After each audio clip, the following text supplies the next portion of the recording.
Okay, let's dive in. Imagine this. Really put yourself there. You're sitting with someone who's genuinely kind, you know, Mhm. patient. Someone who's shown you they're loyal. Exactly. Yeah. And they look right at you, maybe hold your hand, they say it, that big thing. I love you. I'm in this with you. Yeah, the thing you're supposed to want to hear. Right. And the expected reaction, the desired one, is just a relief. Right. Relief. You should feel this sort of calm wash over you. Security. But for a lot of us, that declaration, that moment that should feel like peace, Yeah. it actually lands differently. Deep down, it feels unbelievable. Peculiar. Even daunting. Terrifying sometimes. And that's where the chaos kicks in, isn't it? And instead of that calm, you get this violent swing, hope, then despair, Yeah. trust, and this awful fear. Yeah, a real roller coaster. Deep longing one minute, then this, like aggressive doubt the next. Right. It puts you on high alert constantly. So that clash, that real struggle to just accept simple, good things, that's what we're getting into today. We want to understand this whole emotional setup, like what went wrong way back when, that makes trust feel like climbing a mountain. And also, crucially, why the behavior that comes out of this often looks, well, frankly, malicious to other people. When it's really coming from a place of defense. Okay, let's unpack it. So the formal term, the one you'll see in psychology, is anxious attachment. But, when you look at the actual actions this state drives in relationships, Yeah. the source material we looked at suggests anxious is just, well, it's too polite, too quiet. Right, because anxious makes you think of someone maybe pacing, worrying silently inside their head. Exactly. But this isn't just internal worry. It doesn't capture the sheer intensity, the explosiveness sometimes. So what's a better term? Well, based on the actual behavior, it triggers this constant need for proof. For confirmation, a more accurate name might be angry attachment. Angry attachment. Okay, that hits differently. It feels more active. It points to the confrontation, not just the internal feeling. Precisely. It's not just quiet nerves. It's like the Right. attachment system is stuck on high alert, Yeah. A constant frantic need to check the connection. So if it's angry attachment driven by this hyperactivation, Mhm. what's the core thing it does? It's about testing, right? Aggressively testing. Absolutely. It's this driving, almost aggressive need to test whatever love or reassurance is being offered every single time. So if a partner just offers love freely, easily, That's suspicious. The anxiously attached person feels this compulsion to check it, violently sometimes, to poke at it, test its integrity. like, are they faking? Are they about to leave? Are they laughing at me behind my back? Exactly, those kinds of fears. They need proof it's real, that it's solid. The dramatic behavior is the test. It feels necessary for survival.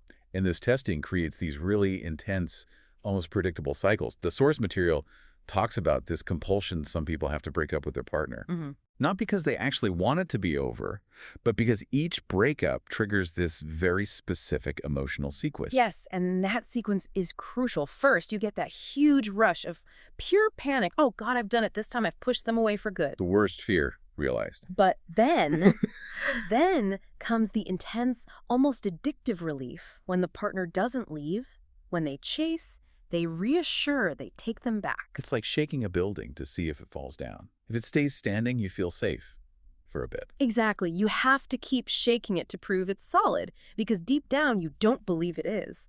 We're talking relationships with like 8 huge breakups in 1 year. Wow, that sounds incredibly destabilizing from the outside. Totally exhausting. But for the person inside that pattern driving the crisis, each reunion feels like a vital confirmation. Okay, I'm still safe. They haven't abandoned me yet. Okay, but I can hear people thinking, hold on. Breaking up repeatedly, creating drama. Yeah. How is that different from just being manipulative? That's a fair question. It's a really important distinction. Conscious manipulation is usually about gaining power or control over someone for your own benefit. You know what you're doing. Right. Angry attachment, though, it stems from this deep, often subconscious terror of being abandoned, catastrophically abandoned. The actions might look similar sometimes, causing upset, but the root isn't malice. It's survival instinct. So the person isn't enjoying the chaos. No, not usually. They're desperate for the relief that follows the chaos.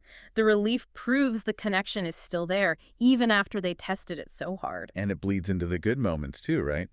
Like a partner does something nice, cooks a meal, buys a gift. And the impulse is to puncture it, to find fault, start an argument, engineer some kind of crisis right then and there. Why? Why sabotage the happiness you supposedly want? Because quiet happiness feels dangerous, unprotected. Like you've let your guard down and that's when the bad thing will happen. So you can't just receive something good.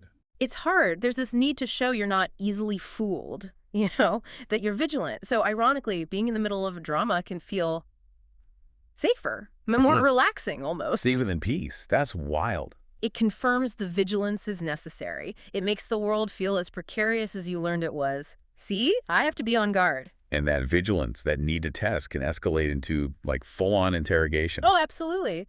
We see examples where maybe something tiny online triggers suspicion, a like, a comment, and suddenly it's hours of demanding explanations, proving loyalty. Poring over messages, demanding timeline. Yes, until the partner is just utterly exhausted. And the anxiously attached person might feel temporarily reassured, but the damage to trust is immense. Which I guess brings us to the core question. Why? Why does the world feel so inherently dangerous to this person? We need to understand the origin story. Exactly. Where does this fierce need to guard and test come from? It's rooted in childhood, isn't it? Yeah. A defense mechanism that was actually necessary back then. Yes.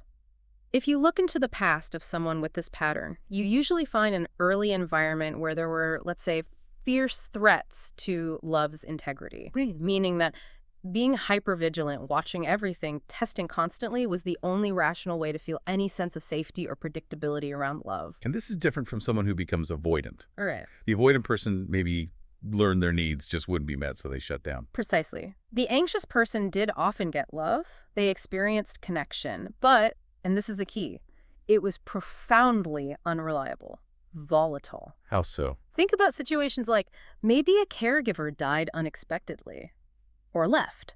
Or maybe their moods swung wildly, intensely loving one moment, then cold, rejecting, or frighteningly unavailable the next. Maybe substance abuse was involved, or severe mental health issues. So love was there, but it could vanish or turn dangerous without warning? Exactly. It existed, but it came tangled up with catastrophe or just sheer unpredictability. So the lesson wasn't, I'm unlovable, it was. It was more like, love is real, I've felt it, but you can never trust it to stay. It will hurt you eventually. Wow.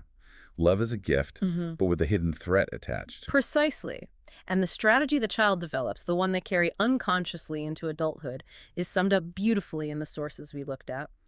Love must be permanently watched over with the ferocity of an Alsatian guard dog. A guard dog. Not protecting against strangers, but... Protecting against the loved one themselves, leaving, changing, betraying. The dog is always on edge, barking at the slightest perceived threat from the very person it's supposed to feel safe with. That's a powerful image.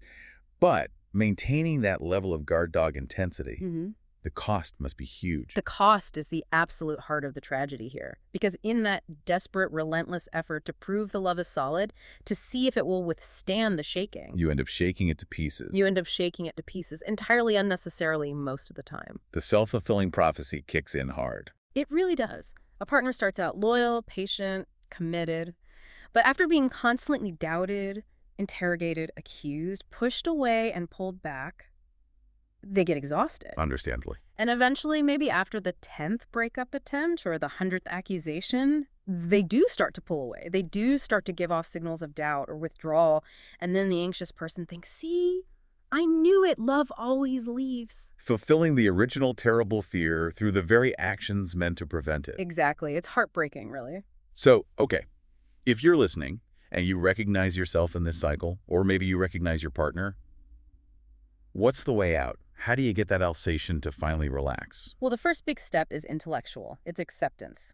Recognizing this isn't some random flaw or sickness in you. Right. It's the logical, understandable result of a specific kind of past. It was a smart adaptation back then. Just acknowledging that can lift a huge amount of shame.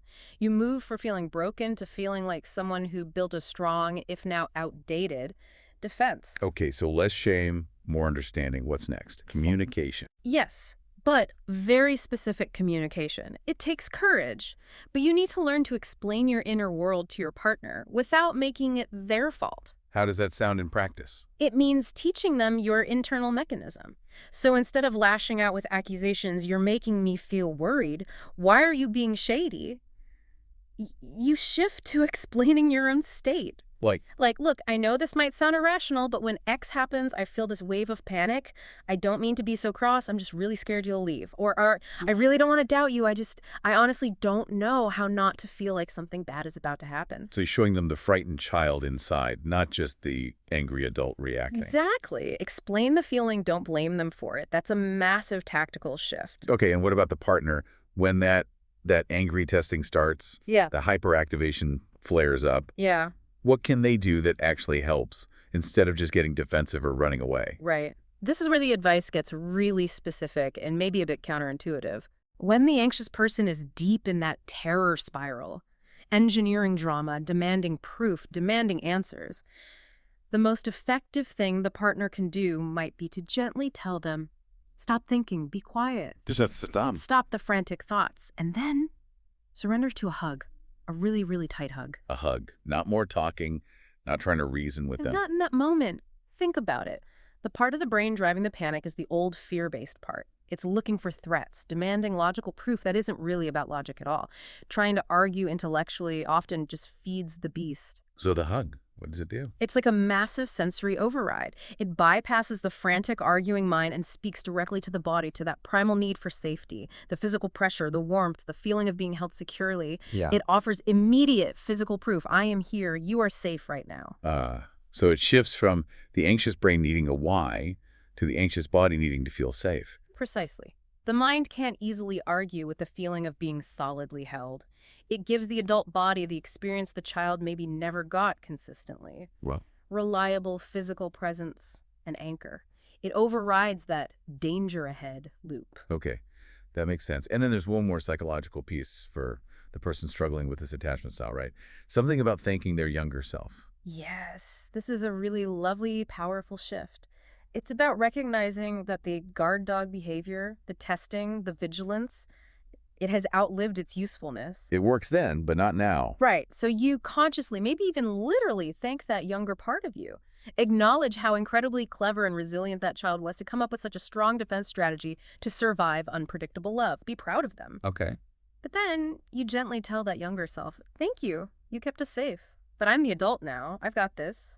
The danger you remember is historical. You can relax now. You're essentially letting the adult take over the protection detail from the hypervigilant child. Exactly. Allowing the adult relationship to be defined by the possibility of ease, not the constant expectation of vigilance. It really seems like understanding the origin, that specific flavor of love being present but fundamentally unsafe, is the absolute key.